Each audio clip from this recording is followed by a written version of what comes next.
Hey, Grogu, I've told you, that's not milk that comes out of them.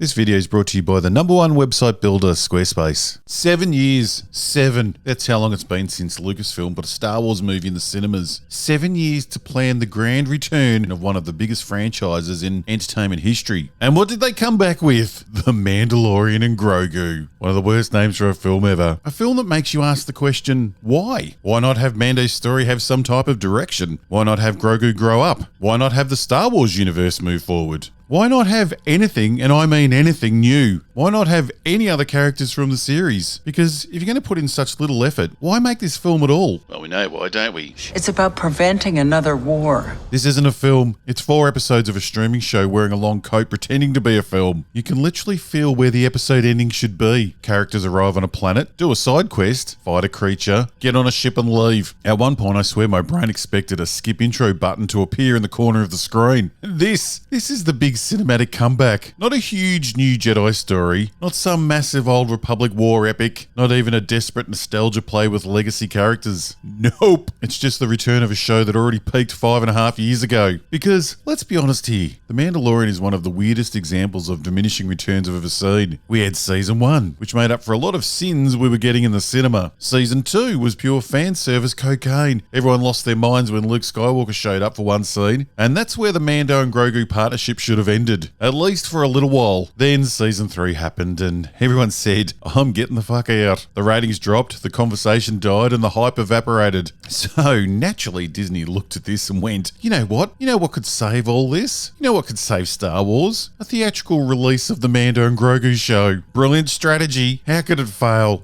Hey, Grogu, I've told you, that's not milk that comes out of them.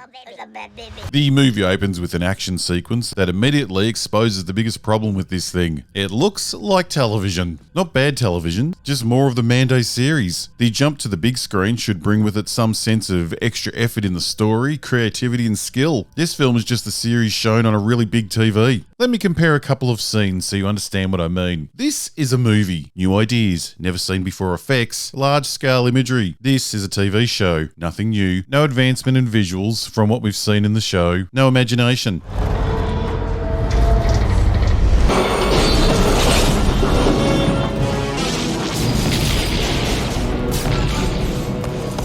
This is a movie, a lived-in world, many creatures, things we'd never seen before, a growth in the story and characters, an imagination overload. This is a TV show, a half-empty room, nothing new, no growth for the characters, and weak dialogue that adds nothing to the story. It's cinema versus streaming, and as you can see, they're not the same.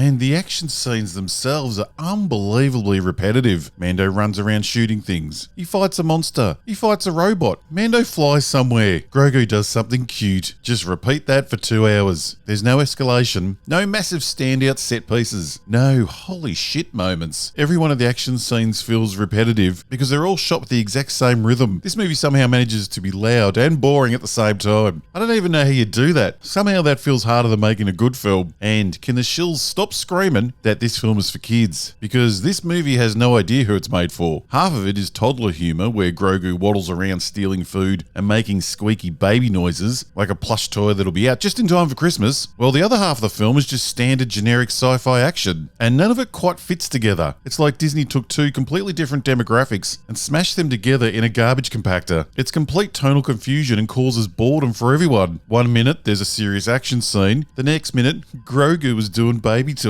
And speaking of terrible ideas, the Hutts. My god, this movie has one of the all-time great modern franchise problems. It takes something that worked in small doses and decided we needed to see lots more of it. Jabba worked because he was mysterious. He was this disgusting crime lord sitting in the shadows surrounded by weird creatures. He felt dangerous. Now we're spending massive chunks of our runtime with an entire family of emotional talking slugs rolling around on the floor. When Mando enters the Hutt hangout, out, one of the slug creatures comes out of the wall behind him. And I swear, it looked just like a huge turd coming out of an ass. Fuck, did I laugh.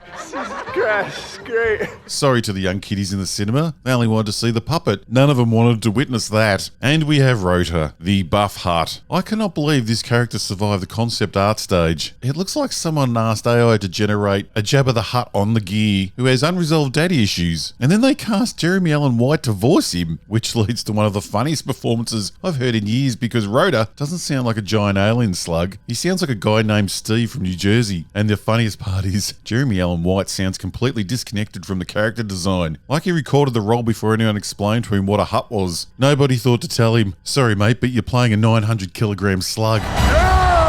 Impressive. And he keeps referring to himself as man. There are multiple lines like, I am my own man, the man I should be. It seems like a totally bizarre thing for a giant slug to say. But shouldn't be surprised because the script in this film is terrible. The dialogue throughout the whole movie is catastrophically bad. Nobody speaks like a real person. Every character talks like they're explaining the plot to somebody who missed the previous scene. Actually, that's not quite true because really they're explaining scenes while they're happening. Mando avoids shots from the AT-AT and rides under the walker. Our short-lived first bounty screams, we missed him and he's gone under the walker. Yes, film, thank you. I do have eyes. Mando has to take a final shot to take out the bounty. It's very clear what he's doing. He tells Grogu, so he's telling us, that he needs to take the final shot to take out the baddie. We know. We're watching the film. This script treats the audience like they got hit in the head with a shovel just before they entered the cinema. The exposition never stops. It genuinely feels like the audio description track has got mixed into the film. Close for the night. Thank you. Quick break to help you make your dreams come true by getting your ideas out to the world and starting that life of happiness and cash. That's right. Start connecting with the world and selling yourself or your amazing product with a state-of-the-art Squarespace website. And it's easy to do. With Squarespace's collection of cutting-edge design tools, you can build a bespoke online presence that perfectly fits with your brand or business. Start with Blueprint AI, Squarespace's AI-enhanced website builder, to get a fully custom website in just a few steps. Or you can grab one of their professionally designed website templates to get you on your way. Personalize your website with intuitive drag and drop editing, beautiful styling options, unrivaled visual design effects, and on-brand AI content. And get discovered fast by letting Squarespace take care of all the boring stuff, like SEO. Their SEO tools will make sure your website is optimized for every search engine, which means you will show up more often on search results. And that equals more customers. And if you're like me and video is your thing, Squarespace makes it easy to showcase your expertise and engage clients with video content right on your own website. And you can even monetize your content with a members area, perfect for online courses and tutorials. Squarespace also provides secure payments and client invoicing, so you can safely run your whole business straight from your website. Get started today by heading to squarespace.com/robothead and try Squarespace today for free. And then when you are ready to take off, use the code robothead and you will get 10% off your first purchase. See the link below. It's time to start that dream life. So head over to Squarespace today. The old protect the young.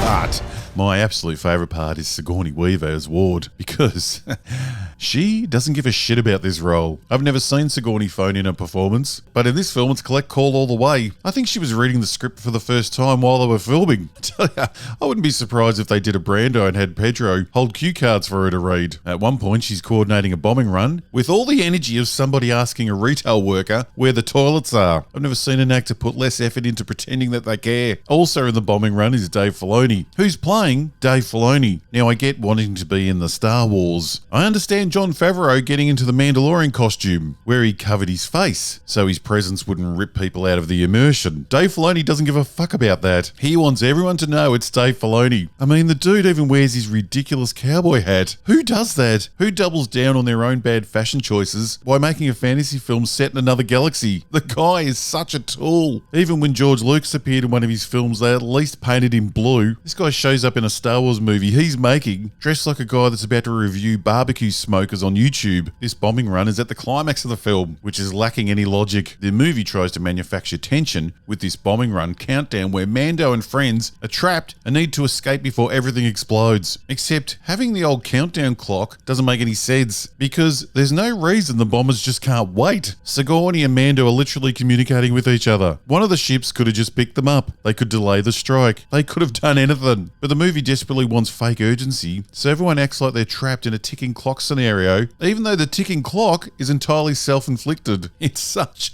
lazy bloody writing. And honestly, that sums up the whole movie. It's lazy. Not offensively terrible, not catastrophically incompetent, just lazy. Not Rise of Skywalker shitting on the audience, just lazy. It feels assembled rather than written, like a product developed by a committee after looking at the engagement metrics. People liked Grogu, people liked action scenes, people like Mando. Okay, great, just blend it all together into a flavourless grey paste and put it on the IMAX screens. Even visually the movie feels small. Old Star Wars films made the galaxy feel huge, dangerous, mythic. This movie feels tiny, like everybody in the galaxy lives 20 minutes away from each other and spends all day doing side quests. Even the emotional moments feel weirdly empty because the film never slows down long enough to make anything matter. It just keeps moving from content block to content block. Action scenes, creature cameo, nostalgia reference, Grogu reaction shot, over and over and over and over. And the crazy thing, this might genuinely be the clearest sign yet that Disney has damaged the Star Wars brand beyond repair, because there's no excitement for this thing. I saw it opening night in a huge cinema that had 25 people in it. 25 for Star Wars. That idea would have sounded impossible 15 years ago. I saw a dad walk in with his daughter carrying 2 of those stupidly expensive Mandalorian popcorn buckets, and he asked me, is this the right screening? Is this the theatre for Star Wars? Because he thought there was no way a Star Wars opening night could be that empty. He actually said to me, I thought it'd be sold out. Now that's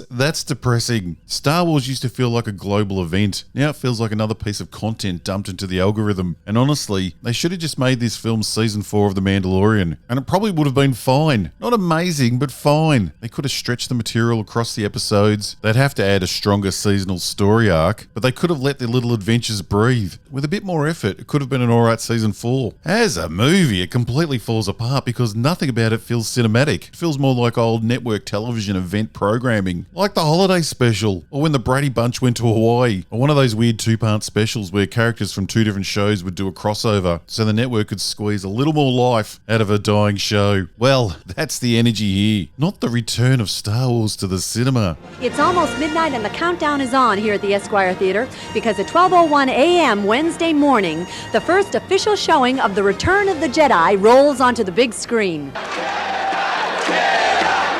Mando and Grogu has no creative vision. It's made up of many business decisions, and the audience can tell the difference. So Lucasfilm, either next time wait longer than 7 years, or sell the bloody thing to someone who cares, because the effort in this film is a fucking joke.